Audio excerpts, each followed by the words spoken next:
বসুন্ধরার সাথে আমাদের দেখলাম যে হাসনাত আবদুল্লাহ সাহেবদের গোপন প্রেমের চিঠি বেরোচ্ছে।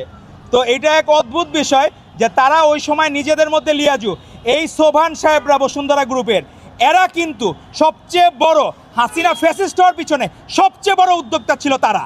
তো সেই জায়গায় তাদের সাথে যে হাসনাত আবদুল্লাহ যে গোপন প্রেমের চিঠি যে বেরোচ্ছে, তো এই চিঠিগুলা আমাদেরকে ভাবায় যে হাসনাত আবদুল্লাহরা কিছু হইলে ক্লাস নেওয়া শুরু করে, অঙ্ক কষা শুরু করে।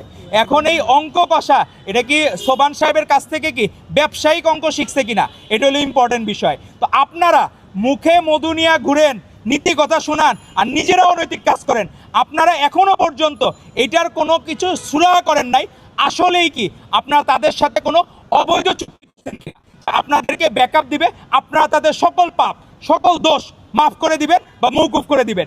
এই রকমের কোনো আনঅফিশিয়াল যদি চুক্তি আপনারা করে থাকেন, বাংলাদেশের মানুষ ফ্যাসিস্ট হাসিনাকে তারাই তো কিন্তু কার্পণ্য বোধ করে নাই, সেখানে আপনারা কিন্তু এক মুহূর্ত টিকতে পারবেন না। তো সেজন্য যদি সত্যিকার অর্থে নীতিকে ধারণ করেন, আদর্শকে ধারণ করেন, বাংলাদেশের মানুষের কাছে আপনারা ক্ষমা প্রার্থনা করা উচিত। যদি বসুন্ধরার কাছ থেকে আপনারা 1 পয়সা পরিমাণ বা 1 টাকার বেনিফিট আপনারা নিয়ে থাকেন, জনগণের কাছে অবশ্যই আপনাদেরকে আনুষ্ঠানিকভাবে সরি বলতে হবে।